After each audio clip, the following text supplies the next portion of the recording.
Sim, vocês podem me contactar por e-mail, né? Por celular também, WhatsApp, né?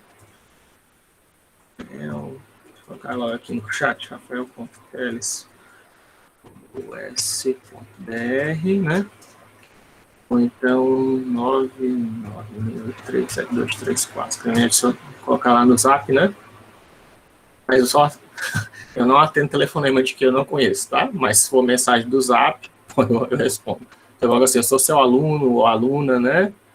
Não estou conseguindo fazer isso, estou querendo fazer isso, não estou conseguindo.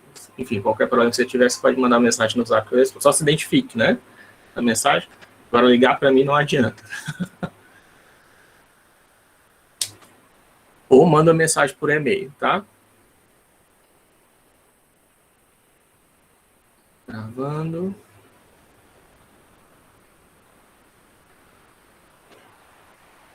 Eu tenho aqueles aplicativos no celular que eu até recomendo que vocês coloquem, que bloqueia, né, as pessoas. Então, tipo, se eu recebo um número que eu não conheço, eu só vou bloqueando. Não por causa de vocês, né, mas por causa daquele povo de telemarketing chato. É por isso que eu tô recomendando que vocês façam, cara. Ah, você quer comprar, não sei o que, bloqueia. Bloqueia, eu nem atendo, só bloqueio. Bloqueio, não conheço o número.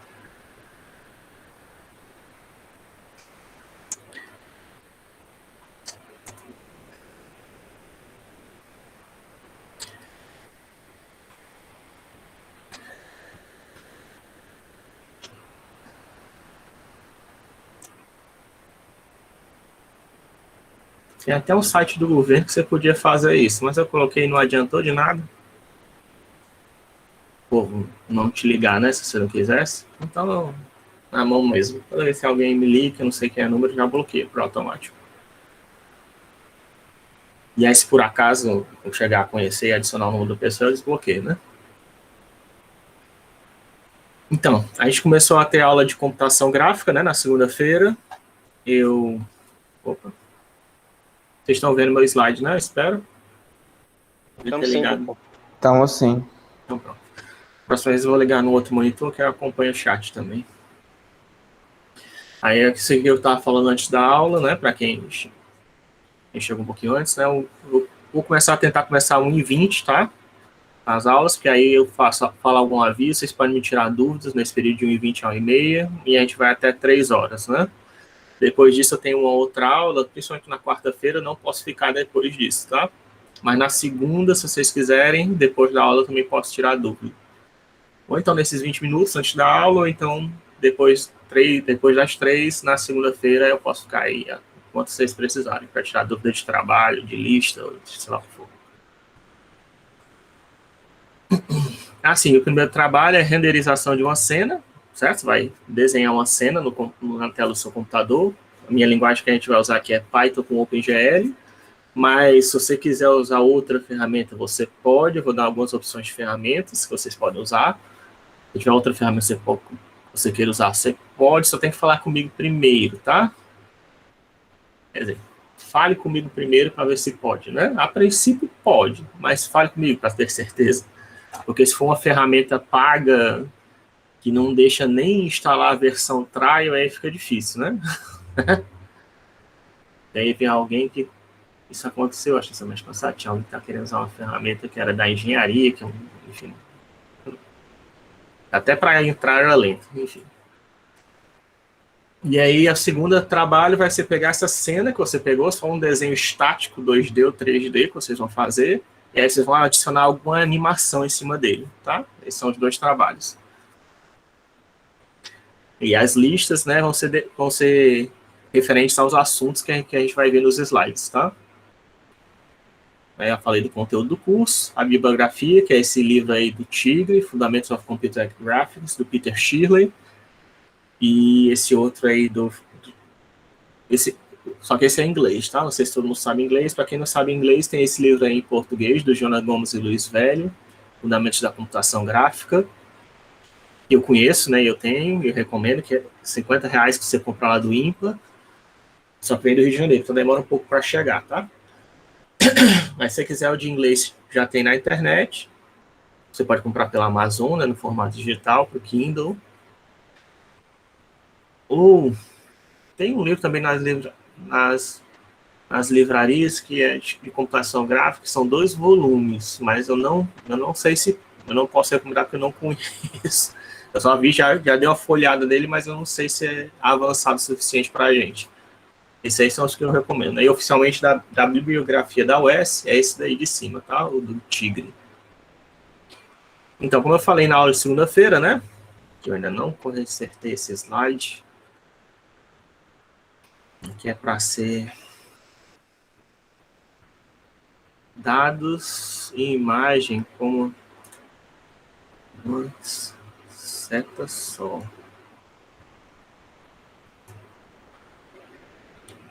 Melhor assim. Deixa assim. Aparece isso aqui, tá? Por aqui.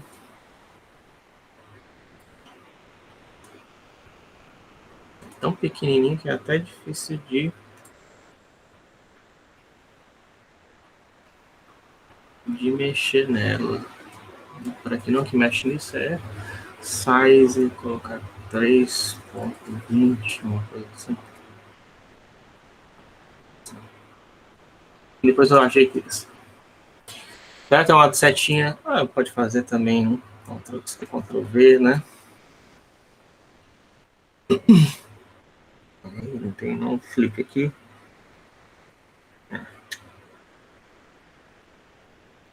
Pronto.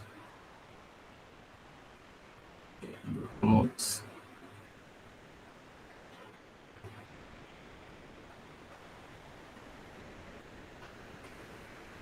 Duas setas. Assim também tá bom. Depois eu ajeito isso melhor.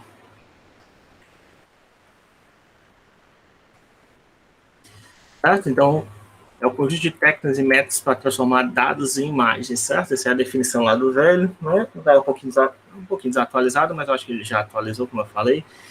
Que, na verdade, é todo programa, certo? Todo algoritmo de computação que você tem, porque esse programa ele pode ter, todo programa de computação em geral, né? Ele tem uma entrada e ele produz uma saída, né? É difícil ter um programa que não produz saída. Pode até ter, né? Mas, em geral, né? Vamos dizer assim, o programa ele tem uma entrada e uma saída, né? Ele funciona como uma função, né? Ele executa alguma função, por isso ele produz alguma saída. E aí quando você tem, ele pega dados, a entrada desse programa é dados e produz uma imagem, ou a entrada do programa é imagem e produz dados, certo? Isso aí a gente chama, você está na área de computação gráfica, certo? Sempre que isso acontece, basicamente isso. Dados, aqueles conjuntos de zeros e uns, tá? Isso vem da computação da banco de dados, que você já deve ter estudado. Dados é aqueles conjuntos de bits, né? Zeros e um. Informação é quando você dá uma interpretação para esses dados, né? Quando o dado tem um significado, 8 bits viram um byte, né? Pode ser uma cor, escala de cinza, ou então pode ser uma letra, né? Ou então pode ser uma intensidade de som da onda sonora captada pela minha voz falando com vocês. Isso aí é um dado, né? E tem diferentes interpretações, esses 8 bits, né? Pode ser uma intensidade sonora da minha voz, pode ser uma cor do monitor, referente a um dos canais de cor, ou pode ser uma letra, um número, né? Enfim, isso aí é a interpretação, né? Isso aqui é a informação, né? Mas o dado é só o 0 ou 1, né? Esses micro pedaços de informação. Uma imagem é formada por dados, né? Claro, mas só quando você pega dados, por exemplo, que eu estou falando, você pega dados, por exemplo, geométricos, né? E você produz a partir daqueles dados geométricos uma imagem, né? Ou então você pega a imagem e você extrai informações estatísticas daquela imagem, né? Esses que são algoritmos de computação gráfica possíveis, tá? Até desenhar uma imagem você poderia, né? No mais básico, né? Você tem lá os números dizendo como os LEDs devem ser acesos e aquilo é rasterizado no seu monitor, né? De acordo com as informações, né? Da forma mais básica. É o algoritmo mais básico de computação gráfica, né? É só ler uma imagem e exibir no monitor, né? Certo? Mas então, quando você tem, toda vez que você está está manipulando imagens no seu programa, você está mexendo com um algoritmo de computação gráfica. E aí eu dei o exemplo do ponto, né? Do GPS, né? Você tem um cara de latitude e longitude, que isso aí marca a posição no globo. Eu tenho um mapa do globo, eu consigo marcar onde é que eu estou, isso pode ser do mundo ou de uma cidade, né, que eu esteja visitando. Também quando você produz linhas, né, no caso aqui, quando você tem aqueles gráficos que você deve ter feito no Calc ou no Excel, né, para produzir um gráficozinho bonitinho, você entender o que está acontecendo. Isso é também um exemplo de computação gráfica. Ou então, quando você pega um modelo 3D, tem a descrição ali dos vértices, das normais, das posições de textura, e você gera um modelo 3D a partir daquilo, usando polígonos. Isso também é computação gráfica, né? Em geral, a computação gráfica ela atua em 3 áreas: ciências, entretenimento e artes. E aí, exemplos de ciência são o AutoCAD, né, por exemplo, você usa para fazer projetos de casa, né, designs variados, né, talvez. Entretenimento é jogos e videogames, né, ou jogos, pronto, é a mesma coisa. Jogos e filmes, né, aí se encaixa no entretenimento. E artes são, por exemplo, o pixel art, por exemplo, voxel art, ou então os demoscenes, quando os artistas, porque a gente viu, quando a gente está trabalhando com computação gráfica, né, a gente pode trabalhar no papel, se você quiser, né? Mas o normal é que a gente está trabalhando nos displays, né? A gente está trabalhando nas telas, né? E as telas que a gente está vendo, as telas LCD, LEDs, plasma, seja lá o que for, são lanternas, né? Eles emitem luz. E existem 2 sistemas de cores, né? O sistema de cor aditivo e o subtrativo, como a gente vai ver. O espectro eletromagnético da luz, né? Existe, que é gigantesco. O ser humano ele consegue ver um pedaço desse espectro eletromagnético, né? Mas ele só consegue ser representado na sua totalidade, né, usando luz, tá? Usando ondas eletromagnéticas, claro, né? Por causa disso, né, é lógico que ainda assim a gente não consegue representar todas as cores possíveis no computador, não, tá? Mas através de uma tela de computador, de celular, de tablet, a gente consegue obter cores que um pintor, né, daqueles clássicos lá, sei lá, o Michelangelo da vida, ou sei lá, Rafael, ele não consegue produzir com tinta, certo? Tem cores que a gente consegue ver no monitor, na tela LCD, etc., que você não consegue poder reproduzir no papel, porque elas são obtidas através da combinação de lâmpadas, né, de LED, de luz, da energia naquelas luzes. Por causa disso que os artistas gostam, né, de fazer artes usando computação gráfica. Professor? O CG, né? Por exemplo, aqueles desenhos vetorial, o próprio ato de desenhar no Photoshop, ele entra nessa parte de computação gráfica ali em arte? Ou não? Depende do que você está fazendo. Se você tiver querendo produzir arte, né? Porque você pode usar o Photoshop tanto para produzir arte, como de repente fazer um design, né? Você pode estar fazendo um design para um site, né? Vai estar trabalhando de forma para... Vamos ver como é que você poderia ser. Porque você pode estar fazendo só um desenho para uma... Acho que pode pegar mais de uma, né? Eu estava pensando. Porque você está fazendo, de repente, um pôster para um filme, né? Você está trabalhando com entretenimento, mas também é uma arte, né? Não deixa de ser uma arte. Você desenhou tudinho no Photoshop, fez lá o Thanos lutando contra o Homem de Ferro, coisa do tipo assim. É uma arte, né, também.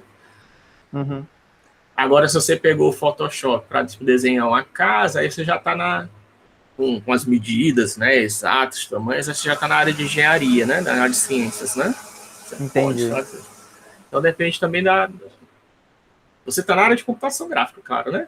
Mas aí aquelas sub-áreas ali é que depende, né? Depende do que qual a finalidade do que você está realizando, né, no programa. Se você tem...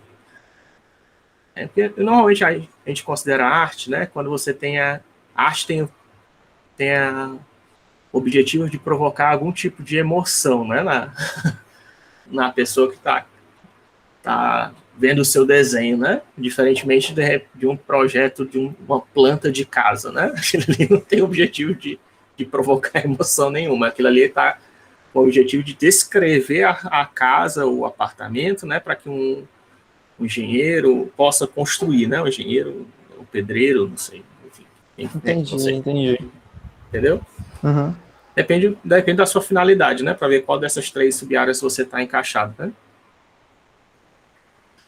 Mas, independente disso, né, da sua finalidade, você está fazendo computação gráfica ao mexer no Photoshop, né? Ao mexer no CorelDRAW, você está trabalhando com computação gráfica, efetivamente, né? E aí tem essas outras áreas, tem algumas áreas aí, certo? Antes era bem menos, eu coloquei já algumas, tem mais, tá? Mas não cabe tudo, tá?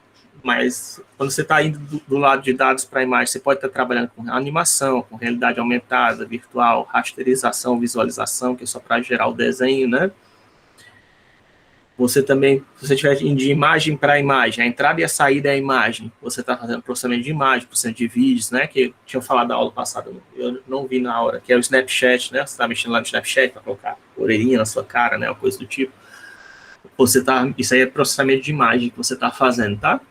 Eu acho que a pessoa fazendo isso talvez não entenda, pode não entender nada, né, de computação gráfica, mas ela está usando um algoritmo de computação gráfica para fazer aqueles efeitos nas fotos, né?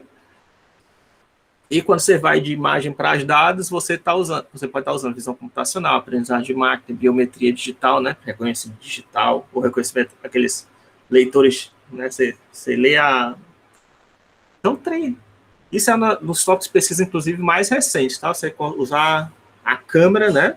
No caso aqui é a minha webcam, para ver onde é que posição da página na internet eu estou olhando, né? Certo? Dá para você fazer isso. Também pode tentar usar um laser, né? Para ler a íris, né? E usar como impressão digital do olho, né? Ou então, sei lá como é que chama isso. Certo? Você também pode usar a orelha, pode usar o dedo, né? Que é digital, mas enfim. Isso é biometria digital, e de dados para dados, certo? Aí só tem que tomar cuidado, né? Esses dados aí, quando a entrada e saída é dados, você pode estar em várias áreas da computação, né? Porque não tem nenhuma imagem aí no meio, né? Mas se esses dados que você está trabalhando, eles têm um fim de gerar uma imagem, aí isso aí é considerado, embora não esteja uma imagem lá no meio, né? A entrada e a saída é dados, mas se aqueles dados que estão trabalhando tem um fim de gerar uma imagem, aí a gente considera computação gráfica, né? Um exemplo clássico disso é modelagem geométrica, né? Você pode fazer algoritmos para, de repente, gerar malhas, ou então fazer algum tipo de processamento que não necessariamente você precisa exibir os dados, né? Mas ainda assim é considerado um algoritmo de computação gráfica. Agora, um algoritmo enfim, qualquer outro algoritmo diferente disso que não... Mas tem que ser aqueles dados tem que ser especificamente para gerar uma imagem, tá? Pode ser, não é qualquer algoritmo, não. É um caso excepcional, né? Vamos dizer assim. E aí tem os exemplos, né? Aqui, por exemplo, seja engenharia, né? A gente tem a modelagem geométrica, aquele dados entrados para dados, né?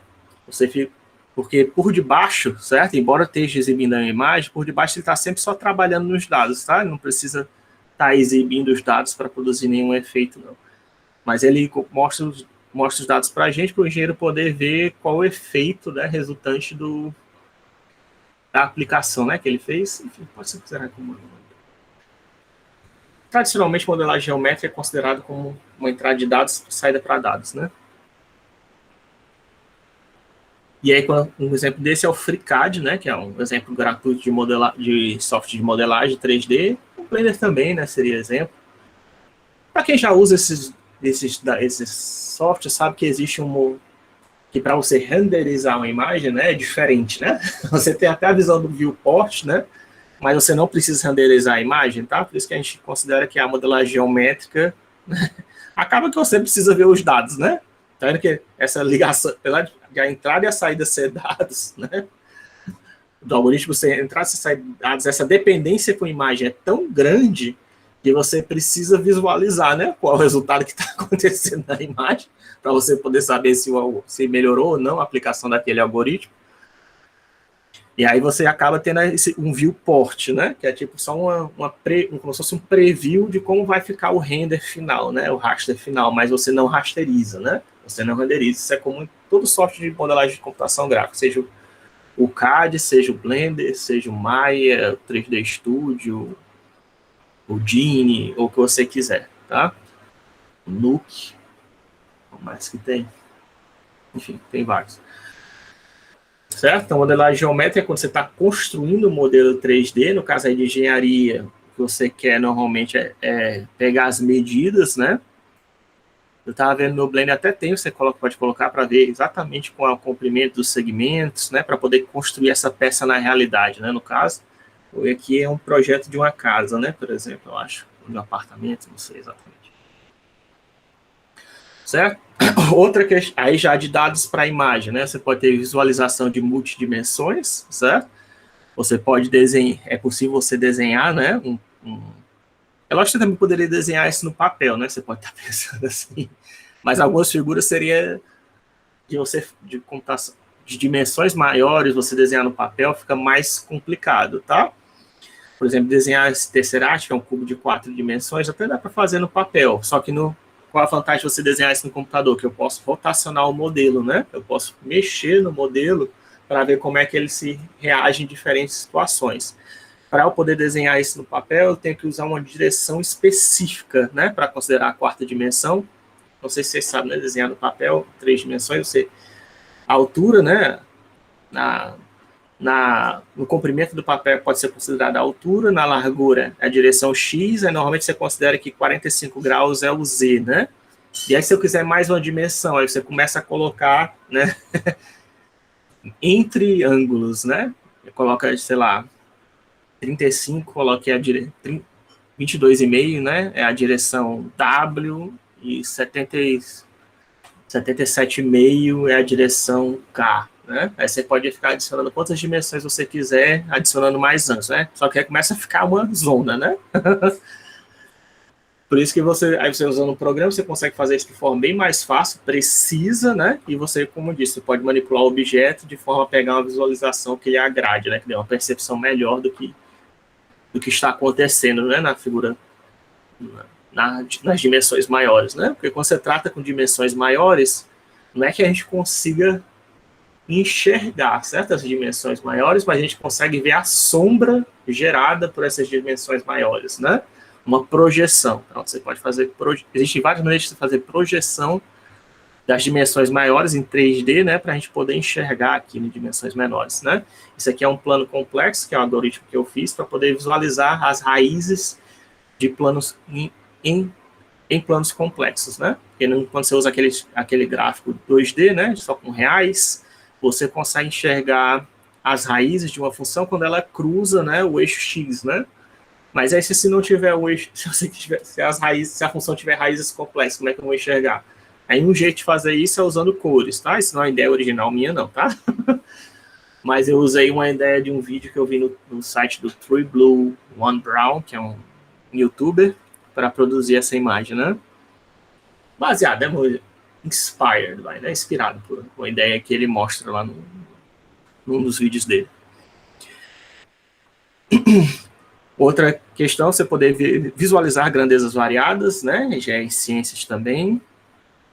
Quem é ciências? É em ciências, né? Ainda estamos em ciências. A maioria dos exemplos são em ciências, acho que tem de arte também. Que é visualização de grandezas naturais, né? Quando você quer ver objetos muito pequenos ou muito grandes, né? Por exemplo, o buraco negro, que a gente conseguiu... Isso daí isso é um show do Cosmos, né? Que está sendo apresentado pelo Neil deGrasse Tyson atualmente. Antes era apresentado pelo Carl Sagan, né? Se eu não me engano. Mas essa representação do buraco negro que ele está aí atrás era fictícia, tá? A gente, finalmente, agora em 2014, né? Em 2019, uma estudante de uma faculdade, agora não lembro agora, se é Caltech ou Utah, lá dos Estados Unidos, ela conseguiu, para você ver, né? Ela conseguiu pegar dados capturados pela NASA, né? Pelo satélite da NASA, e gerar, a partir daqueles dados, um raster, uma renderização, né? Uma rasterização, já corrigi isso na aula passada, né? Rasterização, que é equivalente à discretização para computação gráfica, tá? Ela conseguiu fazer uma rasterização desse buraco negro, de forma que você conseguisse visualizar o que está acontecendo no buraco negro, tá? É por isso que ou seja, basicamente ela tinha um bando de números que tinha sido capturado pelo satélite, a estudante, Só que toda vez que alguém tentava rasterizar isso, né, fazer um desenho na tela do computador, não ficava legal. Talvez devido à grande diferença de escala entre os números, né? Ou talvez a distribuição deles também no espaço. Ninguém conseguia fazer um raster legal de um buraco negro, né? Ela foi a primeira que conseguiu fazer um que fosse visualmente agradável, tá? Não que seja... Não que o buraco negro seja exato, se a gente olhasse para um buraco negro, a gente fosse ver isso, né? Mas atualmente, né, considerado inclusive pela NASA, né, das melhores aproximações feitas até atualmente, né? Isso foi recente, né, 2019, só para você ver uma das aplicações de computação gráfica. E ali atrás, aquilo ali é uma cena do Cosmo, que está mostrando a proteína DNA, né? E aí você pode ver bem grandona ela, que você faz um modelo 3D, né? O pessoal de química, de biologia gosta por causa disso. Você pode ver as moléculas, proteínas e outros elementos de células bem de forma grande, do tamanho que você quiser, né? No computador e testar interações, né? Entre elas, fazer simulações, né? Aí, aqui agora é exemplo de entretenimento, né? Animação e processamento de imagens, né? Tem o The Last of Us aí, 2020, Star Wars, The Rise of Skywalker também, Rise of Skywalker. Isso aí é feito também com computação gráfica, obviamente, e tem certas coisas aí que não são fáceis de fazer, tá? Aí nessa cena aí que eu marquei, o que tem mais impressionante é a simulação de fluidos, tá? Eu já falei isso na aula passada, mas repetindo para quem não estava. Que, por exemplo, um programa de efeitos especiais usado pela indústria, né, pode exigir, como Houdini, ele exige 64 GB de RAM, tá? Só para fazer uma aproximação de como a água se comporta, certo? E é o recomendado, né? Por isso você pode ter, se você tiver mais, melhor, né? Certo? Então, isso aí é o mais impressionante dessa cena aí, da Rei lutando contra o menino lá, que eu não lembro o nome. Ele é justamente esse efeito aí das ondas se chocando com aqueles pedaços de metal. Isso aí deve ter dado um trabalho monstruoso, deve demorar alguns meses para rasterizar essa cena, tá? E computação e jogo aí vocês vão ver quando a gente fala de animação que também você capturar, fazer movimentos realistas não é fácil, tá? Aí, se você tiver curiosidade em relação a isso, você pode ver uma das mestres, né, considera referência para no mundo inteiro, né, para fazer animação, é a Disney, né? Ela que criou os 12 princípios de animação, né? Como é que você anima algo para parecer de forma realista, né? E quando você quando você faz isso você que só captura, usa a câmera para filmar a pessoa, você não precisa se preocupar com isso, nem muito desses princípios, né? Mas quando você está fazendo animação com modelos 3D para que eles fiquem de forma realista, não é tão fácil quanto simplesmente usar a captura de movimento, tá? Quando surgiu captura de movimento, era uma crença comum que captura de movimento fosse acabar, né? Demite uma porção de gente de animação e acabou que não aconteceu isso, tá? Porque a captura de movimento, primeiro, ela tem erros, né? Existem erros no momento de captura de movimento, e ainda assim, existem certos princípios de animação que se não tiverem presentes, talvez porque a gente já está tão acostumado com eles que a gente sente falta. A gente acha o movimento meio mecânico. Isso aí é uma coisa que a gente pode discutir depois, mas existe até, por exemplo, mesmo em questão de modelagem, que nem a animação, existe a questão do Uncanny Valley, né? Não sei se já ouviram falar disso. Que é quando você tenta fazer algo assim muito próximo da realidade, né? Vou fazer aqui um desenho no Photoshop, né? Do Hugh Jackman, bem perfeito. Vai ter alguém que vai olhar para o seu desenho e vai fazer cara feia, assim, que monstro é esse, né, que você desenhou por causa do Uncanny Valley, tá? Quer dizer, que você desenhou, talvez você tenha desenhado uma coisa tão próxima da realidade que às vezes incomoda a gente, tá? Se não chega não é uma fotografia, né? Uhum. Gera estranheza, né? O Vale da Estranheza. É o Vale da Estranheza, obrigado. É a tradução, né, em português. Uhum. É um desafio, né, de sempre quem trabalha em entretenimento ou em artes, você se afasta, você conseguir fazer algo que seja realista, mas que não entre no Uncanny Valley, né? Se entrar, aí lascou, né? As pessoas vão ter aversão ao seu trabalho, né? E você provavelmente deve ter tido muito para fazer, fique realista, como vocês vão ver, tá muito trabalho. E aí, outros exemplos aqui, né? No Mandalorian, por exemplo, o pessoal tá usando a Epic, a Unreal Engine, né? Para fazer uma coisa chamada Previs. Previs hoje em dia já está bastante...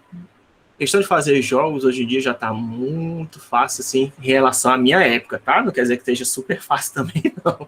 Mas já está muito fácil em relação à minha época. Existem essas ferramentas como as mais famosas. A Unity, né? A Unreal Engine, que já te dá uma engine toda pronta, gráfica, para você produzir jogos, né? E aí, nesse caso aqui do Mandalorian, estão pegando essa engine de jogos para criar uma versão low poly do que acontece nos cenários, né? Do que vai acontecer no filme, né? Para eles poderem reduzir a quantidade de takes que são feitos durante um filme, né?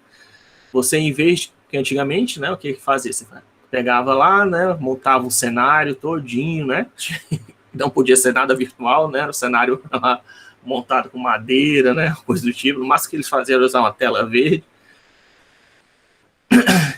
Acho que nem tela verde também demorou um pouco. No princípio do cinema, não, né? Enfim, já tela verde já é uma questão moderna, mas, enfim. Você tinha que montar tudo, você tinha que gravar a cena talvez várias vezes, né? Porque mesmo que o ator tivesse feito as falas todas corretamente, na hora o diretor via que não pegou o ângulo legal, ou então apareceu o microfone, apareceu isso, apareceu aquilo, isso aqui não devia estar na cena, vamos tentar colocar assim, né? O diretor, os atores sofriam mais, né? Hoje em dia, graças a esses engines de jogos, o pessoal já consegue fazer essa história do Previs, e aí você cria um modelo low poly do Mandalorian, de todos os personagens que vão estar numa cena, e você usa motion capture, né, para capturar as ações dos atores de forma, assim, não usando atores, usando dublês, para você ter ideia, né? Você pega dublês só para fazer o motion capture da cena, como ela vai ser em teoria. Aí você gera o previs disso com a Unreal Engine, né? E aí, com esse óculos de realidade virtual aí, né? Isso aí justamente seria o diretor, que agora ele passeia na cena e ele vê onde é que fica a melhor posição para colocar luz e câmera, né? Porque você lembra que luz, eu falei isso na aula passada, mas a gente vai falar isso várias vezes durante o semestre, que luz e câmera é muito importante, né? O posicionamento da luz e da câmera. Isso pode fazer toda a diferença, né? Seja num desenho, ou seja numa rasterização, do quão bom vai ficar, né? O seu resultado final. E aí, desse jeito, o diretor ele pode pegar, né, essa cena gravada com mocap, usando os modelos low poly, e fazer já, montar toda a cena do jeito que ele quer, né? Ele vê assim, por essa câmera aqui, de repente, não ficou legal para pegar o Mandalorian e dar um soco, né? Quando o cara vai dar o soco no Stormtrooper, não fica legal. Então, você deixa eu tentar pegar por esse outro ângulo. E aí ele monta toda a cena dele, né? Usando os óculos de realidade virtual, para ele ver como é que vai ser gravado. Uma vez que ele ficou satisfeito com a cena, aí sim é que ele chama agora os atores, né? Coitado do dublê, né? O dublê deve ganhar bem pouco hoje em dia. Os atores vêm e aí eles gravam a cena exatamente como o diretor quer, né? E aí eles só... No máximo que eles têm que repetir a cena, né? As câmeras ele já sabe quais são as posições que a câmera vai ter que ficar para cada momento da cena, né? Onde é que vai ficar as luzes, porque ele já testou no previs, e eles só fazem gravar, né? E isso, segundo o pessoal, a própria equipe do Mandalorian, né?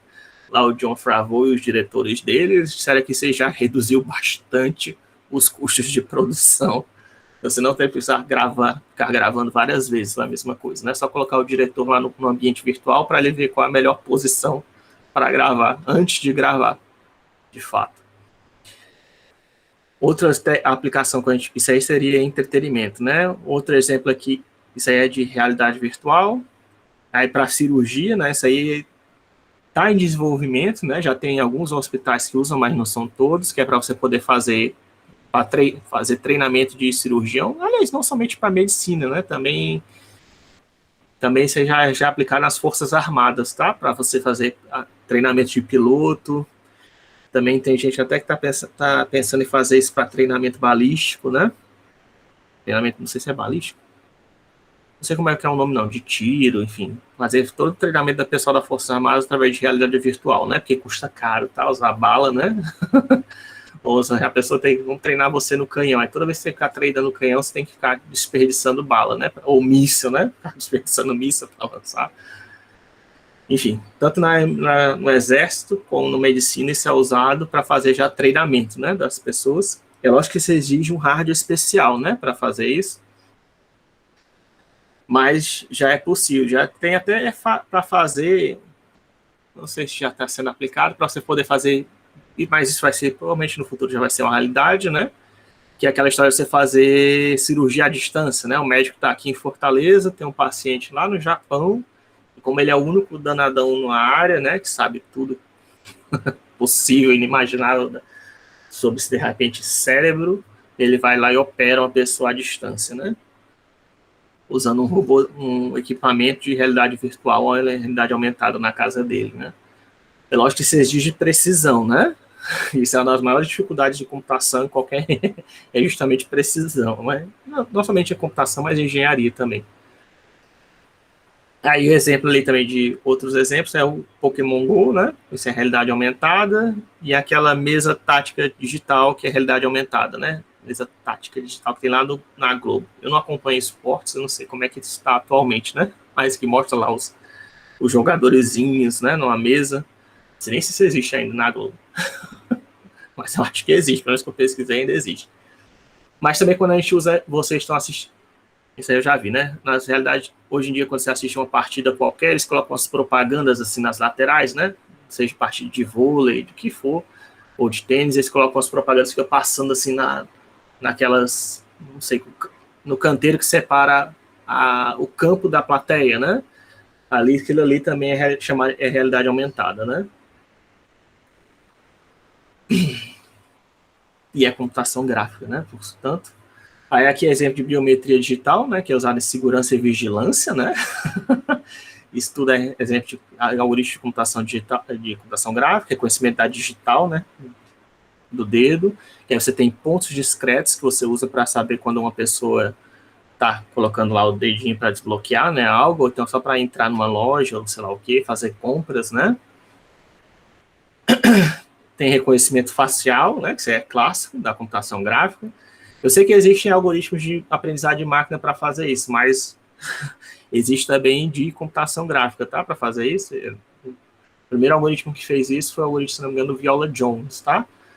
E você usa a ideia de imagem integral para você poder reconhecer rostos na imagem, que eu acho que até é o que o Facebook usa. Aí você tem QR Code, código de barras, isso tudo são exemplos de computação gráfica. E outro exemplo é a estelografia, né? O código de barras, para quem não sabe, né? Isso daí é só uma maneira chique, né? De escrever um número, tá? Cada sequência ali de barras representa um número, um dos dígitos entre 0 e 9, tá? E no QR Code, ele é uma forma mais avançada do código de barras, porque além de representar números, porque código de barras seja o ISBN, ou seja qual for, certo? Ele só representa números. O QR Code é mais avançado porque ele também permite você representar letras, tá? Você pode colocar um texto aqui no seu QR Code. E aí o pessoal usa para colocar, a prática mais comum é colocar um site de internet aqui, né? Escondido no QR Code.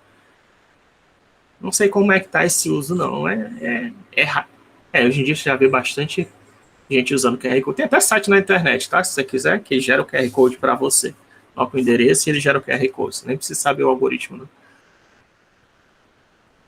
Já do código de barras é mais difícil as pessoas divulgarem, né? Mas tem.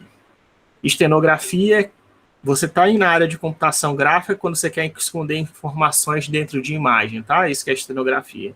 Isso aí é um site, uma música do Nine Inch Nails, né? No caso, vocês têm uma imagem escondida na música do Nine Inch Nails, tá? Esse My Violent Heart aí. E isso é uma forma de estenografia, né? Você esconde uma imagem, um dado, então você encontra dados uma imagem, isso aí é a área de computação gráfica, tá? Que isso pode afetar as cores da imagem, né? E outras propriedades visuais. Aí um exemplo de CG em arte, né? Que eu estava falando para vocês é justamente aqui o pixel art, né? Isso aqui é um quadro em pixel art. Recente, Tom Lindenberg, lá do ArtStation, né?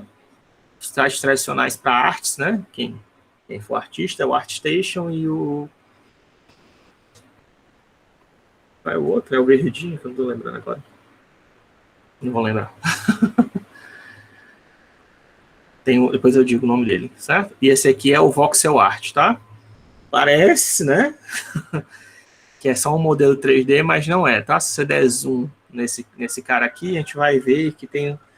Na verdade, quando vocês pegarem essa imagem aqui, preste atenção depois no chapéu.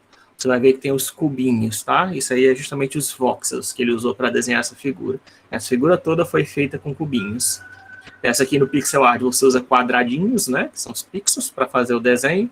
E no voxel art você usa cubinhos para poder fazer o desenho desse hipopótamo, com chapéu, né? Tudo isso aqui, toda essa região aqui foi modelada com cubinhos.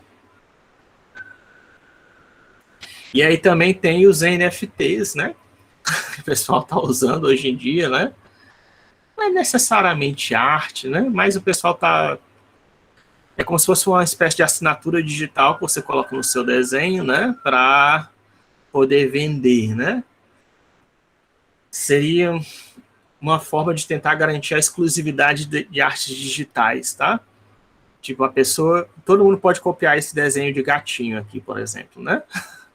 Só que no blockchain, né, do Ethereum, se não me engano, que é a moeda que eles usam, só existe uma pessoa que é o dono dessa imagem, certo? É para isso que serve o NFT. E no caso, a imagem desse gatinho aqui em específico, que não foi vendida ainda, custa 206 mil dólares, né? Não sei quem que vai comprar isso, mas é R$1 milhão esse desenho desse gatinho aqui, só porque colocou NFT, né? E até gente que acha que isso aí é uma forma de lavagem de dinheiro. Mas não sei, tá? Mas o pessoal, tem vários mais artistas querendo usar isso, né? Porque você coloca... É um jeito como se você estivesse assinando a sua arte, talvez. Mas... Tem gente que usa muito isso aí para jogo, professor, hoje em dia. Tá surgindo muito jogo de NFT. Jogo com NFT? Se olhar aí Axie Infinity, Plants vs Undead, tá surgindo muitos jogos de NFT ultimamente. Eu não tinha visto ainda não, jogo com NFT. Mas você pode colocar o NFT, por isso que eu não falei que é específico, né, da computação gráfica, você pode colocar NFT até em música, né, se você quiser, num documento de texto, né. Mas se você estiver mexendo com imagem, né, é computação gráfica. E aí você colocaria esse... Agora tem o lado crítico, né, das pessoas, é que isso exige um consumo de energia grande, né, para você gerar esses NFTs, porque você está gerando o NFT, né, ele usa um número primo gigantesco, né, para poder sinalizar a sua arte digital, né, e geração desses números custa caro, né, custa caro em termos de energia, né. Por isso tem alguns artistas que são contra NFTs, tem alguns que são a favor, mas só para... Não vou discutir aqui, né, essa questão, mas só para vocês saberem que isso existe, porque é algo que está em discussão, né, no meio artístico. Bom, aí você termina alguns exemplos práticos. Isso aqui agora começa o nosso primeiro conteúdo oficial, tá? E vai estar inclusive na lista. Não sei que horas. Que horas são, só para eu ver. Tá, ainda tem bastante tempo. Que é o paradigma dos 4 universos, tá? Em geral, quando a gente quer... Isso aí é um paradigma importante, né? Que isso aí tá lá no livro do Luiz Velho, porque isso serve não somente para computação gráfica, tá? Mas é um paradigma que você pode usar em qualquer área da computação. Eu recomendo que você se acostume até a tentar pensar usando ele, porque é uma forma de você fazer modelagem, você modelar problemas, tá? E isso é feito através desses 4 universos aí que a gente vai discutir agora. Em geral, você começa, né, com algum problema do universo físico ou metafísico, né, que você quer modelar, tá? Você tem um efeito, de repente, de água caindo da torneira, que eu quero modelar no computador, né? Ou então eu tenho a foto de alguém que eu quero desenhar, né?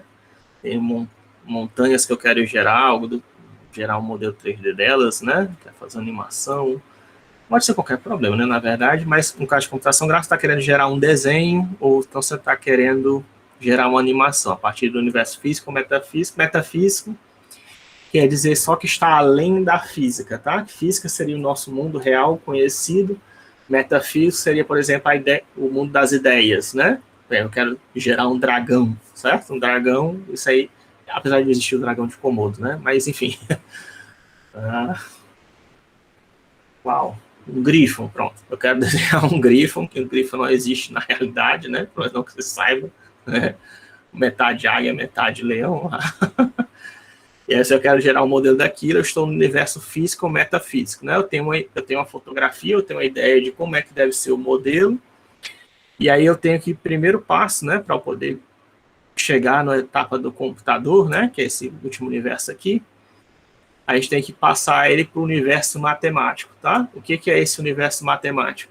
O universo matemático é você começar a imaginar que formas geométricas básicas você pode usar para representar aquele seu modelo, né? Ou aquele seu fenômeno do universo físico ou metafísico, né? Que você quer representar. No caso aqui, eu vou falar para modelagem, tá? Para não ficar falando vários exemplos ao mesmo tempo, você não pode enrolar. Mas aí, se você tem um modelo, né, que você está do universo metafísico, pode ser uma pessoa, pode ser um grifo, aí eu quero modelar ele, como é que eu faço para representar ele através de formas geométricas do universo, do mundo matemático, né? Que aí eu posso pensar, se fosse uma pessoa, né, tradicional, você colocar uma esfera para a cabeça, né? A pessoa coloca, sei lá, um triângulo aqui para o peito, né? Um tracinho, uma reta, vale, né? Os tracinhos lá para o braço. Tem umas medidas aqui que eu não tô fazendo bem tosco, tá? Mas só para dar uma ideia. Certo? Quando você está escrevendo, pessoal de desenho, né? Quando você faz aquele esqueleto, é isso que você está fazendo, tá? Você está fazendo o preview do seu modelo no universo matemático. Você está usando, no caso aqui, triângulos, ou então pode ser outra forma geométrica, se ser triângulos, aí depende do artista com quem você aprendeu, né? Pode ser triângulos, segmentos de retos e uma esfera para a cabeça, né? Por exemplo.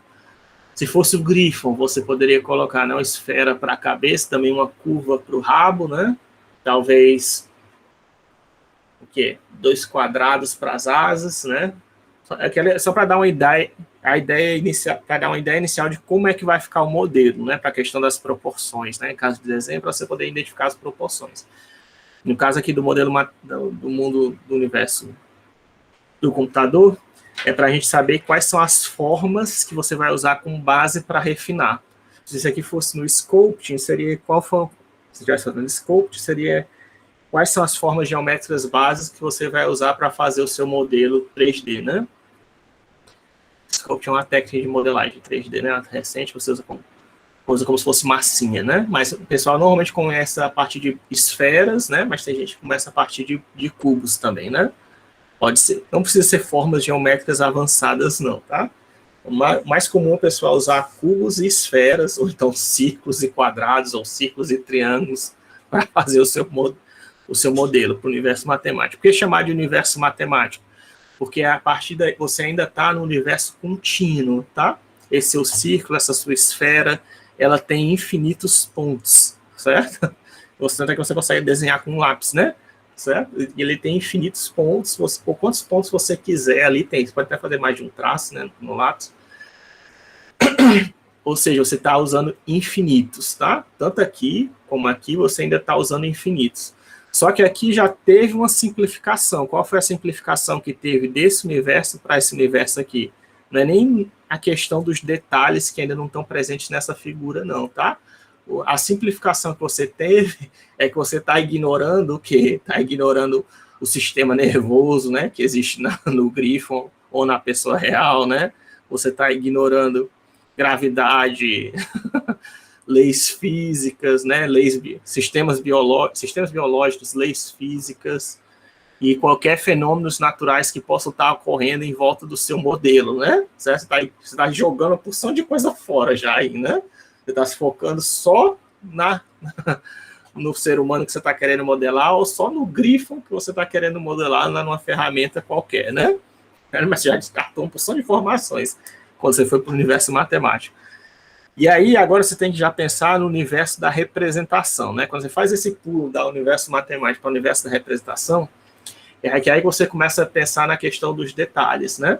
Como é que eu vou adicionar detalhes nesse modelo? Porque aí já difere um pouquinho do desenho de papel, né? Porque você não pode pegar todos aqueles pontos que você desenhou antes e traduzir eles diretamente para o computador, sabe? É por isso que artistas que atualmente, né, eles usam aquelas mesas digitalizadoras, né? Por que o artista não desenha no papel e escaneia, né, para colocar no computador? Não é a mesma coisa, né? Para não ter que gastar $4.000 numa mesa digitalizadora, né, com tela de LED. Por quê? Porque justamente por causa dessa passagem, tá? Do universo matemático para o universo discreto, né? Universo da representação, do contínuo para o discreto. Todo problema de computação, como eu falei na primeira aula, estou repetindo aqui mais uma vez, vou repetir várias vezes ao longo do semestre, quando você sai do universo contínuo, que é infinito, para o universo discreto, que é conhecido, né, é mensurável, você tem que ter um número que é representado lá naqueles dados de bits, né, do computador, que possa ser representado para iluminar uma cor do LED, né, do seu display. Você tem que jogar fora o infinito, né? Essa é a principal coisa que você está jogando fora aí do universo matemático, do universo da representação, são os infinitos. Você está jogando fora os infinitos, está limitando o seu conjunto ao universo discreto. E ao fazer isso, você perde informação, tá? Essa perca de informação é o que gera o erro, né? Que existe em todo algoritmo de computação, tá? Todo algoritmo de computação tem erro. O cara não está falando erro, ele está te... Quando uma pessoa não lhe fala do erro que existe naquele algoritmo, ele está lhe esquecendo de falar uma parte crucial do algoritmo, né? Qualquer algoritmo tem. E ele tem que te dizer como é que ele lida com o erro do algoritmo. Se ele não te diz, ele está escondendo uma informação muito importante do algoritmo. E aí você, depois, quando implementar o algoritmo, você vai ver, vixe, mas não funciona nesse caso, né? Aí, nesse caso aqui também dá problema. Vixe, como é que eu faço? Aí você vai ver, o cara não te disse, né? Como é que você... Aí você fica quebrando a cabeça durante horas até descobrir como fazer. Ou então você vai atrás do paper científico original na esperança que o autor tenha falado alguma questão do erro, né? Mas, enfim, você faz essa passagem, você perca o erro. Ocorre erro, né? Porque está tendo essa perda de informação, você está jogando fora os contínuos. E é por isso que o artista também prefere desenhar na mesa digitalizadora, tá? Porque aí você, desse jeito, não tem um erro, né? Não vai ter o erro do scanner tentando traduzir aquele seu desenho para o formato digital, porque você já está desenhando em cima da tela. Você já sabe qual é o erro, você já pode estar corrigindo o erro do seu desenho ali, já na hora. Você já está vendo qual é o erro, já vai corrigindo, né? Já que o seu objetivo é fazer um desenho digital, né? E é por isso que a arte digital é diferente da arte analógica, né? Feita no papel. E aí, no universo da representação, no caso, para a gente, assim, de modelagem, seria você pegar, por exemplo, a esfera e identificar quem são os vértices que compõem aquela esfera, tá? Mesmo quando você faz um círculo, não vai ser tão complexo quanto a esfera, se eu quero pintar um círculo aqui na tela do nosso computador, né? Aliás, acho que o único que não tem erro, existem alguns modelos que não vão ter erro? Tem, tá? Tem alguns modelos que vão ter erro. Quais? Por exemplo, quadrado. Esse quadrado aqui, ele não tem erro, tá? Desenhar esse quadrado aqui. Por quê? Porque os pixels, né, são quadradinhos, né? E você está pintando pixels que são quadrados, né? Você pode unir pixels quadrados brancos, né, para formar um retângulo todo brancão, né? Mas a partir do momento que você quer fazer uma curva, né? Ou se eu quero escrever essa letra P, certo? Já não dá para usar só quadrados, né? Na prática vai ser pintado quadradinhos, né? Porque você está sempre lidando com os pixels. Só que como não existe curva, né? Não existe... O pixel, ele não é amorfo, né? Ele tem um formato pré-determinado, formato quadradinho. Você vai ter um erro ali, né? Da representação. Você não vai conseguir pintar todos os pontos que produzem esse pezinho aí perfeitinho do jeito que a gente está vendo, né? É o chamado do alias, né? Essa perda de informação em computação gráfica comumente é chamado de alias, tá? Quer dizer que você quer representar uma coisa, né? Uma curva, só que ela está parecendo com outra, tá? Isso aí, quando você tem um objeto que ele parece com outro, a gente chama isso de alias. E aí existe, óbvio, os algoritmos de anti-alias, né? Que aí permite enganar a gente, tá? Tem um efeito que está sendo aplicado aqui nessas letras de anti-alias, que aí a gente, nosso olho não consegue identificar, tá? Nosso olho não tem resolução, não tem, talvez, resolução suficiente para capturar os defeitos que estão acontecendo ali na bordinha. O tradicional é fazer um blur, né? Você fazer um embaçamento, né? Ou então smudge, você pode fazer embaçamento, smudge, você pode usar subresolução, né? Subpixels, para poder fazer isso. Tem várias técnicas.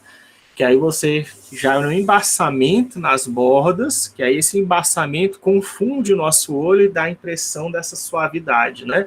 Parece que é um desenho infinito, né? Que é uma curva bonitinha ali, mas não é, tá? Só tem quadradinhos sendo pintados ali. A questão é que eles estão sendo embaçados para enganar o nosso olho, né? Existem vários efeitos de luz. Como se fosse um efeito de ilusão óptica, né? Basicamente, existem vários efeitos de ilusão óptica que a gente pode produzir no computador. E esse talvez, não sei se pode ser considerado, acho que pode, né, ser considerado um efeito de ilusão óptica. A gente não consegue ver o embaçamento, né? Para a gente dá a impressão que é uma curvinha bonitinha sendo desenhada ali, né? Isso é quando a gente está no universo da representação, né? A gente discutir quem são os elementos discretos, quem é que a gente vai armazenar, né? Quando eu fiz aquele esqueleto ali, né, que tinha os triângulos, o círculo, né, etc. Quem são eles? Quais são os elementos dali que você vai armazenar no computador? Porque você não pode armazenar infinitos, né? Você pode até pensar isso. Até agora você ficou confuso. Se lembra assim, que se você tentasse armazenar infinito, né, não tem HD no mundo que conseguiria armazenar o número π, todos os dígitos do número π, certo? Ou então do número de Euler, né? Ele não conseguiria armazenar todos os dígitos. Tem que fazer um corte para reduzir o tamanho desse número que é infinito periódico, ou dos números quaisquer. Se eu fosse pegar todos os vértices de uma esfera, né, eu também precisaria de espaço infinito no HD, né? E eu não tenho espaço infinito no HD, eu tenho espaço finito. E aí, como eu tenho espaço finito, eu tenho que descartar a informação. Nessa hora que eu descarto a informação, eu pego só alguns elementos discretos, né? Por exemplo, um círculo, você pode representar, de repente, com 30 pontos, eu acho. 30 vértices é o suficiente para representar um círculo. Aí um quadrado, com 4 pontos já é o suficiente, 4 vértices é o suficiente, né? Um triângulo com 3. Um segmento de reta, 2 pontos, né? Certo? Isso aí você está indo para o universo da representação, que você começa a pensar quantos pontos você vai precisar. No caso, você fazendo isso numa ferramenta 3D, que você está lá mexendo, né, no Sculpt, alguma coisa, seria você pensar na questão da... Mesmo quando você está mexendo assim, tá? Tá mexendo na ferramenta 3D, você ainda tem que pensar nisso. Que é você pensar quantos elementos... quantos elementos discretos eu preciso usar, qual é a resolução, né, o tamanho dos meus polígonos que eu vou usar lá no meu modelo, que seja suficientemente fino, pequeno, ou a quantidade suficientemente grande para eu poder gerar os características que eu estou querendo modelar sem travar o meu computador, né? Porque você pode gerar quadradinhos, triângulos do tamanho que você quiser, né? Mesmo usando essa questão da discretização, né, de usar, sei lá, 3 pontos para triângulo, ainda assim, se eu estou gerando já o modelo do Deus da Guerra, né? Quantos triângulos são suficientes? Ainda assim, pode ter infinitos triângulos, né? Ali. Sempre você está tentando descartar infinitos, né? Quando a gente está indo para o universo da representação, eu estou sempre tentando jogar fora os infinitos. Eu poderia usar infinitos triângulos para representar o modelo do Kratos, do Deus da Guerra, né? Isso daí... Se eu fosse usar infinitos, ia precisar infinito HD, infinito memória, eu não tenho isso disponível. Então, só que se eu usar também muitos, poucos, se eu usar só 10 triângulos, ia ficar um modelo super low poly, né? Vai ficar muito mal feito. E aí, quantos triângulos são suficientes? Será que 1 milhão? Será que 10 milhões? Né? De repente, 10 milhões até é bom, mas só que aí meu computador começa a travar, né? Então, a gente tem que procurar qual a quantidade discreta ideal para o seu modelo, né? Mesmo que você está fazendo sculpt, né, você tem que tomar cuidado com isso. Tem até lá, eu sei que existe no ZBrush, no Blender, existe lá uma ferramenta que é tipo Dynamic Topology, né, que ele tenta criar para você automaticamente os triângulos de acordo com o detalhe que você está criando. Mas mesmo que você ignore isso, né, não, eu só uso Dynamic Topology, estou nem aí, né? Ainda assim, se você disser, estou nem aí, vou só ficar criando aqui elementos à toa, Aí o que vai acontecer, pode acontecer de você gerar tantos elementos no seu modelo que ele começa a ficar pesado e vai justamente acontecer o quê? Vai travar o seu computador, né? Vai ter hora que você não vai conseguir mais mexer no seu modelo. E tanta geometria que foi gerada pelo Dynamic Topology, né? Aí você vai ter que ou reduzir, né, a quantidade de triângulos, você vai ser... Artistas 3D sempre estão mexendo, ou 2D também, vai ser sempre uma preocupação sua, né? Quantos polígonos, né? Mesmo no caso lá do pixel art, né? Quantos quadradinhos são suficientes para representar essa forma? Ou no caso do voxel art, quantos cubinhos são suficientes para representar essa forma? Ou no caso de Sculpt, né? Qual a quantidade de triângulos é o suficiente para representar esse modelo, né? E até, dependendo do que você está querendo fazer, se é para um jogo ou se é para o filme, é diferente, tá? Porque no filme, você deve ter reparado, alguns de vocês, que no filme você sempre consegue fazer qualidade maior, né? Porque para poder animar um modelo 3D, seja mesmo um PS5, em tempo real, demora muito, tá? Se você tiver um modelo muito grande, demora. Eu estava vendo, por exemplo, aquele modelo lá do Transformers, né? Filme dos Transformers, né? Aqueles modelos lá dos robôs. Tem modelo ali que eu acho que tem 3 bilhões de triângulos, certo? Só para vocês terem ideia. 3 bilhões de triângulos, né? 3 gigas. Se a gente for fazer um chute aqui por cima, né? 3 bilhões de triângulos seria 3 gigas, só se cada triângulo tivesse só um pedaço de formação, mas não tem, né? O triângulo ele tem 3 vértices, né? Cada vértice deve ter x, y, z, né? Então dá 9, ou seja, é 27 gigas, né? E aí também deve ter informação de cor, né? RGB, só para você ver qual o tamanho de um modelo desse, né? Deve também ter informação de normal, que também é outro elemento XYZ, que diz como é que a luz vai ser refletida em cada parte lá do Optimus ou do Megatron. E aí você tudo vai acumulando, né? Mas aí, como é só um filme, né? Ele coloca o quê? Taca lá para uma render farm, que é uma coisa que existe, né? Você atualmente, se você não conhece. Existe render farm, que são vários computadores que você pode colocar eles em conjunto para realizar uma tarefa. O pessoal de filme usa bastante isso, tá? Que aí você joga o seu filme para ser renderizado na render farm, e a render farm lá fica 24 horas por dia trabalhando seu filme, né? E elas têm que pagar, tá? Para usar esses computadores. Não é barato atualmente. Talvez um dia seja, né? Mas atualmente não é. É semelhante ao AWS da Amazon, né? O Amazon Web Services. Você usa as máquinas da Amazon, mas você tem que pagar um preço, né? O Web Services eu acho que até dá para a gente usar, assim, gente normal, comum, né? Gente, né?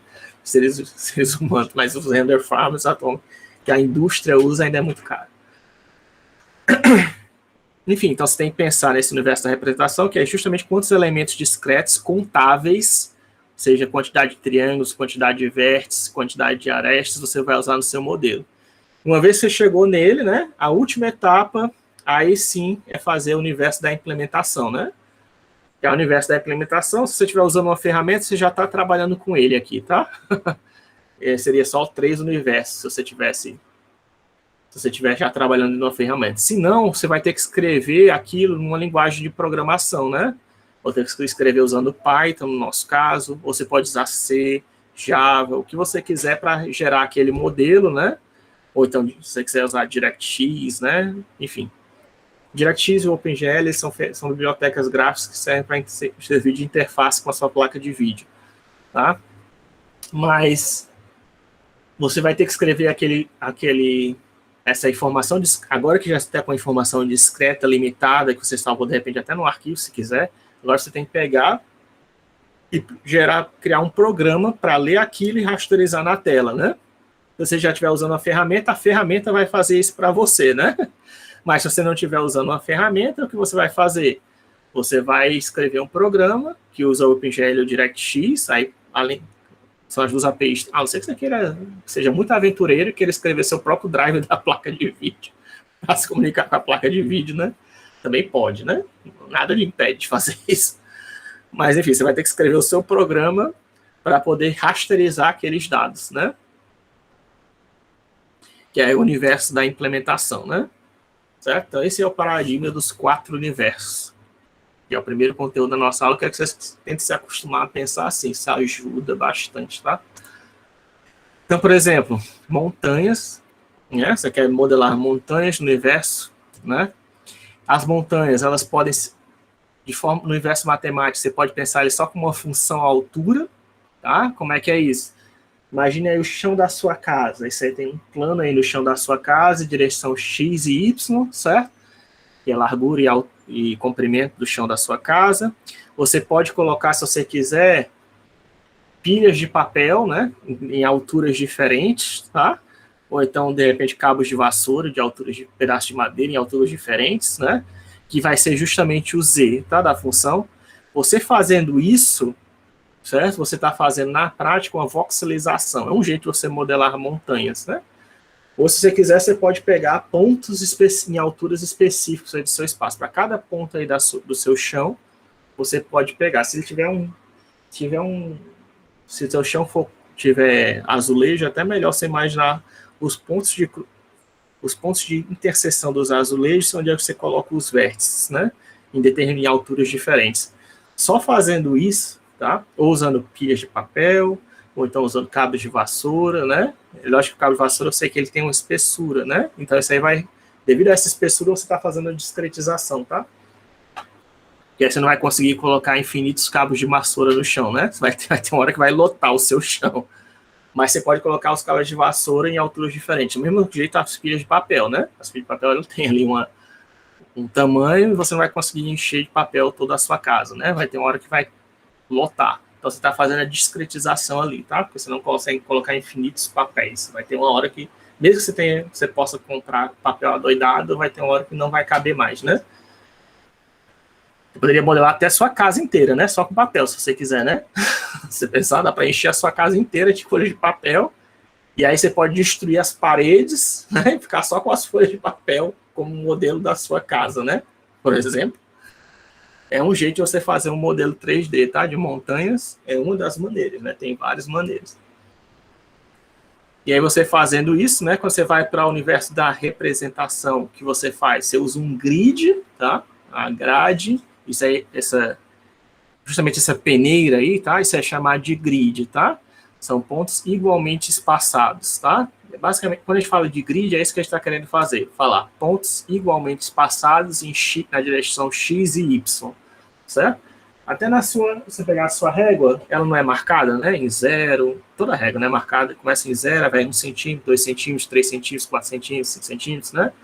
E aí se eu fizer duas réguas, né? Colocar uma com 90 graus com a outra, e eu marcar todos os pontos ali, que é 1 centímetro com a régua na direção X e 1 centímetro na régua na direção Y. Aquilo ali é um ponto do grid, né? Você pode fazer isso para todos os pontos e gerar um gridzinho ali, usando réguas, né? Se você quiser. Mas até existe, né? Isso é usado também. Onde é que isso é outra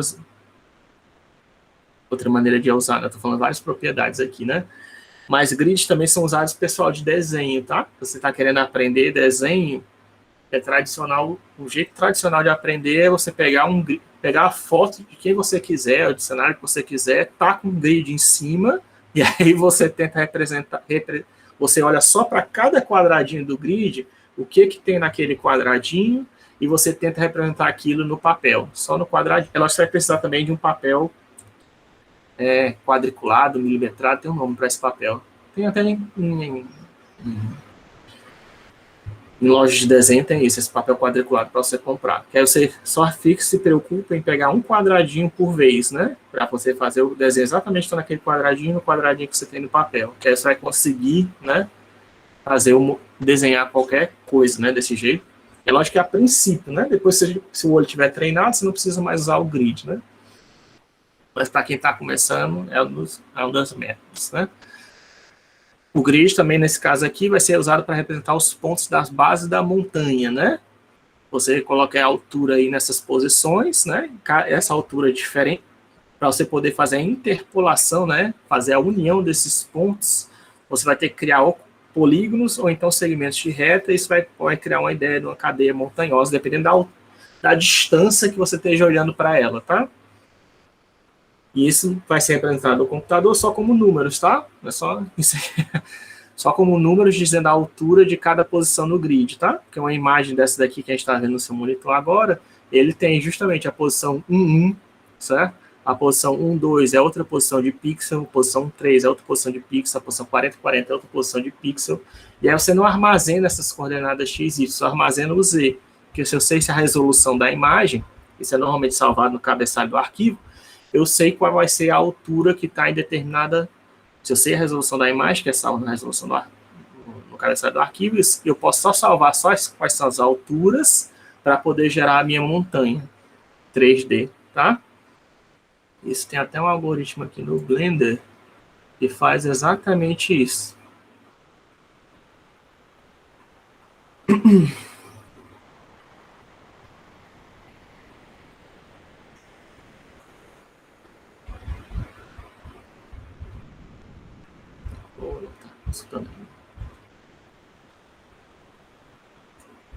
Se o Blender abrir, fizer o favor.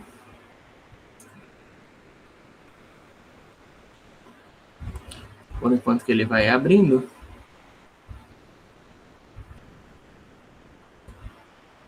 Isso aqui tem esse cara aqui, embora ninguém tenha perguntado, é porque você pode usar, se você quiser modelar uma montanha real, existe esse aparelho aí, que eu não estou lembrando o nome agora,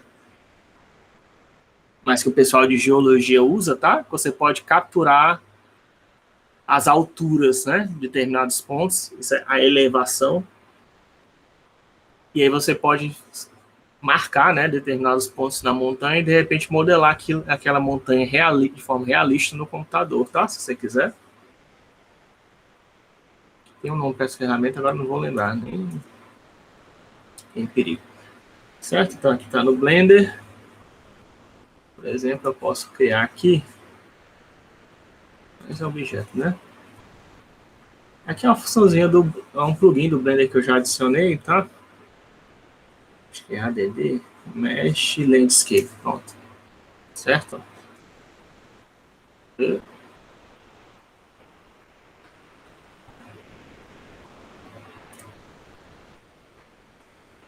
E tem alguns parâmetros que você pode mexer. Aumentar o tamanho das montanhas. Enfim. Mais alto, talvez, não sei. Deixa eu... Tá? Isso aqui é exatamente o que eu mostrei ali para vocês, tá? E aí, se a gente for ver, ó, né? Esse é só um algoritmo que está fazendo. Você pode fazer isso até com Python, não precisa nem fazer de Blender nem nada disso não para fazer isso, tá? Aí tem são só quadradinhos, ó, tá? E estão em diferentes alturas, tá? Isso aqui está sendo preenchido com faces quadrilaterais, mas isso aqui oficialmente não é um quadrado, né? O ideal seria cruzar isso aqui triângulos, tá? Esses 4 pontos aqui não estão no mesmo espaço. Mas se eu olhar por cima, olha o que eu vejo, tá vendo? Opa. Olhando por cima, a gente só vê um grid, ó, tá? Só vê as linhas verticais e linhas horizontais, ó. Isso aqui é porque eu estou olhando a cadeia de montanhas por cima, tá? E aí, quando eu olho ela de lado, né? A gente vê que, na verdade, isso aqui não estão na mesma altura, né? Ó. Certo? É assim que você usa para fazer uma cadeia de montanhas. Quem foi uma das primeiras pessoas a perceberem isso foi o Perlin, tá? Que percebeu isso, que a gente pode usar aleatoriedade para modelar fenômenos físicos. Você pode usar pontos de alturas aleatórias para criar uma cadeia de montanhas, ou então você pode usar uma ferramenta dessas daqui que esse cara está usando para medir a elevação em vários pontos dela e modelar a montanha, né? Não precisa usar em todos os pontos, só em pontos igualmente espaçados, que aí você consegue, né? Interpolar, que é uma técnica que a gente vai aprender ainda nesse curso, tá? Como gerar pontos entre pontos que você já conhece. Isso é chamado de interpolar. Por isso que é tradicional a gente pegar pontos igualmente espaçados, tá? Quando você está querendo modelar qualquer coisa em 3D ou 2D, você pega tente pegar pontos igualmente espaçados, que aí os pontos entre esses pontos que você pegou, existem algoritmos para poder gerar eles, tá? É lógico que se você quisesse pegar todos, né? O ideal seria pegar todos. Quando eu estou fazendo interpolação, a gente está fazendo uma aproximação, tá? Só para lembrar. Aí aqui outro exemplo, né? Eu quero ter a imagem em escala cinza do Albert Einstein, aí no caso, né? Você pode usar exatamente a mesma função, tá? Para gerar montanhas, é exatamente o mesmo processo.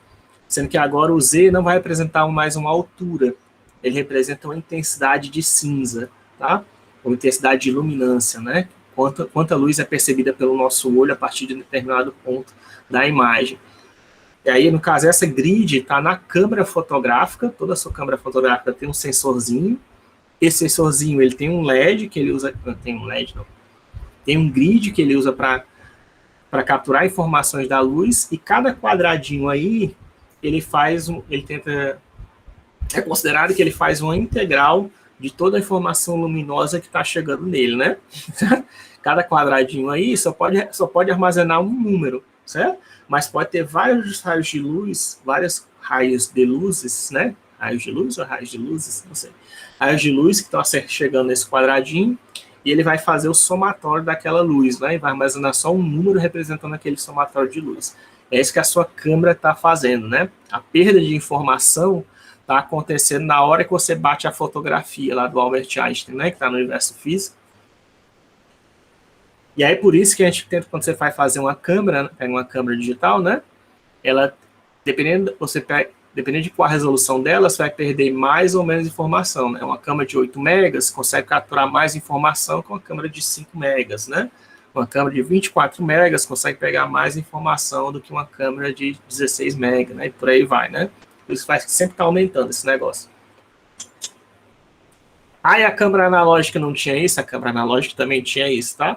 Mas a câmera analógica, pelo menos até a última vez que eu verifiquei, ainda conseguia capturar mais pontos, tá? Por isso tem gente que ainda prefere a câmera analógica, mas eu acho que talvez hoje em dia já tenha mais, tá? A gente já tenha mais pontos que a câmera analógica, eu não tenho certeza se a gente já conseguiu superar ela. Mas, independente disso, certo?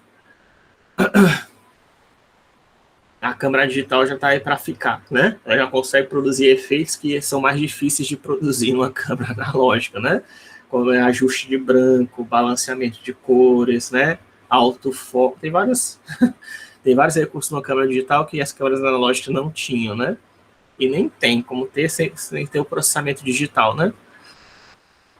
Tem algumas ferramentas que são exclusivas depende de um algoritmo, né, para ser processado, e dependendo da câmera, pode ter diferentes algoritmos para processar a imagem, né?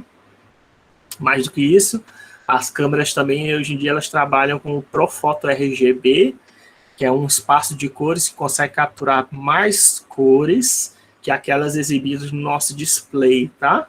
Então, cuidado se você estiver usando uma câmera profissional, tá? Uma câmera profissional, em geral, ela trabalha com espaço de cor maior do que os nossos monitores, do que os nossos celulares em geral também, tá? Então você tem que usar normalmente quem faz fotografia usa um programa tipo Lightroom da Adobe, ou então o Darkroom, tem um Lightroom, acho que é Darkroom, que é um programa gratuito para fazer um tratamento na imagem antes de poder exibir no seu display, né? Tá? E aí, no final das contas, também vai ser, tanto nos dois casos, tanto da montanha como da foto, é armazenado no computador no formato de matriz, né? Isso aí é uma matriz em Python, mas podia ser uma matriz em C, podia ser uma matriz em Java, podia ser matriz em qualquer linguagem, né? Você pode representar uma matriz, cada linguagem tem a sua estrutura específica, né? Para armazenar a matriz. E aí você só teria que fazer agora um programa para rasterizar, né? Se o próprio Python já não tiver, né? No caso aqui do Python, ele já tem um programa para rasterizar isso. Imagens 2D, né? Imagens 3D, acho que o Python não tem. Mas, por exemplo, o MATLAB tem. O Blender tem. O Blender tem até uma área de programação em Python, né? Não sei quem não estava na aula passada, é bom falar isso, né? Que Python, eu escolho Python porque o Python é uma das linguagens mais usadas em ferramentas de computação gráfica, tá? seja ferramenta paga ou seja ferramenta gratuita, quase todas elas incluem alguma região lá para você fazer programação Python, tá? Porque quem mexe nessas ferramentas não é só os artistas, né? Também programadores também mexem nessas ferramentas de modelagem de computador, de modelagem ou de animação, né? De efeitos especiais. E aí eles têm uma área para você fazer programação Python. Aqui um outro exemplo, a chapa metálica, que é bem simplesinha, dá para representar. Ela tem uma espessura, né? Mas como é uma chapa metálica, a gente pode ignorar a espessura e usar só polígonos, né? Para representar isso. Aí eu posso imaginar aqui um polígono com pontos de unidades reais, né? Sendo que aí quando vai no universo da representação, eu uso unidades, um tipo do computador, né? Eu já uso unidades discretas para armazenar esses pontos, já uso uma quantidade de pontos finitas para representar esse modelo. E no universo de implementação, aquilo vai ser um vetor, né? Sim. Você pode gerar esse vetor até usando for, se você quiser, né? Mas é simplesmente um vetor, né? Até mais simples que o modelo anterior, né? E aí eu uso esse exemplo da chapa metálica, apesar de ser bobinho, só para mostrar que você consegue fazer representações. Existe mais de uma possível representação para o mesmo modelo, né? Do mesmo jeito que eu usei esse primeiro modelo usei pontos, né? Usei só um vetor para armazenar. Aqui nesse segundo modelo, eu usei lados e ângulos, tá? Você também pode. Se usar comprimento dos lados e ângulos, eu também consigo gerar o mesmo modelo de chapa metálica, certo? Ou seja, tudo que você faz na computação, em geral, né, existe mais de uma maneira de produzir aquele mesmo efeito, aquele mesmo modelo 3D, aquela mesma animação, tá? Não existe só uma solução, tá? Sistemas que a gente está acostumado, ou seja, talvez esteja acostumado no segundo grau, que só tem uma solução e a solução é única, são raros, tá? É mais comum você ter sistemas com múltiplas soluções, né, infinitas soluções, ou às vezes até sem solução. Tá? Sistemas lineares ou não lineares, com só uma solução é muito raro. É raro de acontecer, não é um evento frequente, embora a gente estude bastante, pelo menos eu estudei bastante isso no segundo grau. Aí aqui outro exemplo, né, modelagem de um copo. Eu tenho um copo, que eu quero gerar um modelo 3D dele, né? No universo matemático, vai ser representado por um cilindro infinito. No universo discreto, eu tenho que especificar, né, uma unidade inteira, né, unidade discreta, de altura, ângulo e raio para formar esse cilindro. E aí, na hora de fazer a computação, né, na hora da implementação, eu posso usar fors e funções trigonométricas, né, para gerar esses pontos do copo. E, aliás, isso aqui é um exemplo real, tá? Um copo realmente do mesmo jeito da montanha, o copo é modelado exatamente assim. É tradicional. Qualquer tutorial que você pegar na internet, você vai ver que modelagem de copo é feita começa a partir do cilindro. Seja um copo de vinho, ou seja um copo de água, um copo de plástico, você começa a partir do cilindro. É difícil ter alguém querendo começar de outra coisa, tá? E por fim, né, para ter um exemplo metafísico, porque todos os exemplos que eu usei até agora são exemplos do mundo físico, um coração, né? Coração é um exemplo metafísico, a gente sabe que o coração não é assim, né? O coração real, ele é todo um pedaço de carne lá cheio de veias e tal, né? Isso aí é mais o coração dos namorados, né? Esse coração aí é uma curva Bézier, são duas curvas Bézier que são usadas para fazer isso. E aí eu tenho a ideia de como deve ser o coração, eu começo da ideia que ele pode ser representado por duas esferas e um cone, tá? Duas esferas e um cone eu consigo fazer isso. 3D, tá? 2D seria duas curvas Bézier, como eu acabei de falar.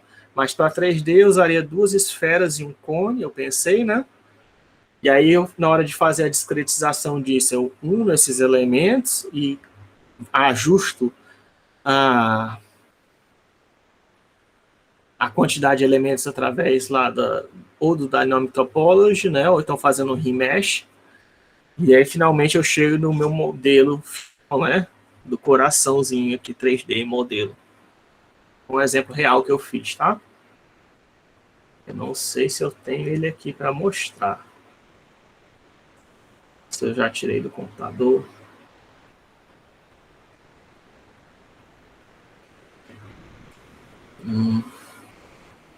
Eu não estou vendo aqui, tem só exemplo do mando, um logo, um vídeo que eu estava trabalhando.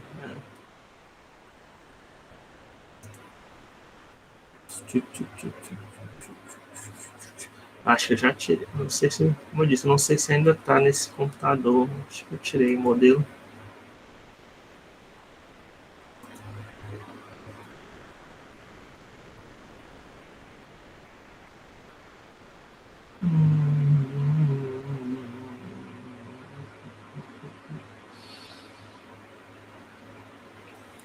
Cadê?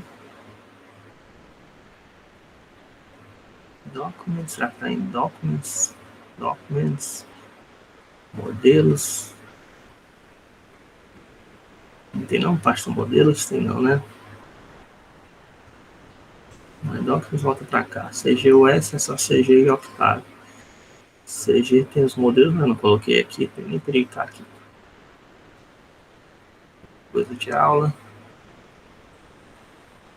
Mas já que eu estou usando na aula, eu vou depois colocar. Às vezes eu coloco esse modelo na descrição, tá? Para vocês poderem ver depois, se quiserem.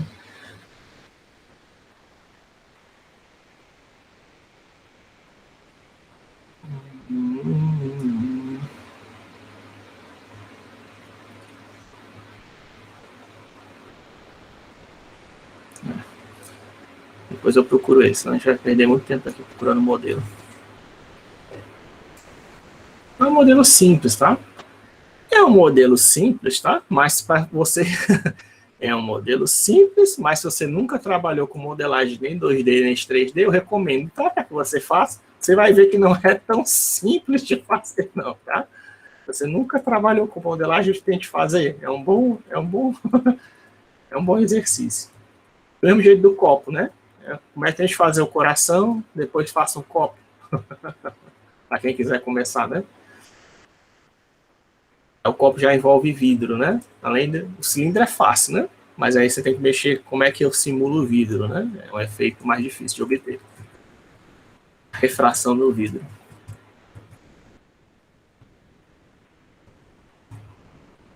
Certo? Então aqui a gente termina, esse aqui é a nossa, termina o primeiro slide, isso acabou exatamente na hora. Professor, Mas só mostrar aqui, por exemplo, isso aqui é uma fórmula matemática. Só um instante. Eu gosto de mostrar. E você consegue, é chamada a equação do Batman.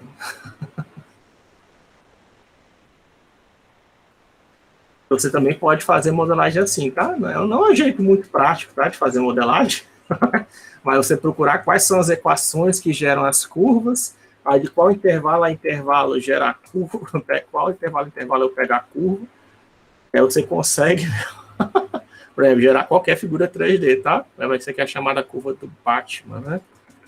Eu peguei, depois que você pegar esse slide, você pode fazer a mesma coisa, tá? Só copiar a fórmula, tacar no Google que ele desenha para você, ó. Cada cor aqui é uma equação diferente, tá? Que o autor usou. Certo? Sim, diga. professor, isso é só em Python. Python. O que é só em Python? Os trabalhos. Não é só em Python, não. Eu tô falando que eu vou dar aula, tanto aula prática, deixa eu logo encerrar aqui a aula, antes de responder perguntas.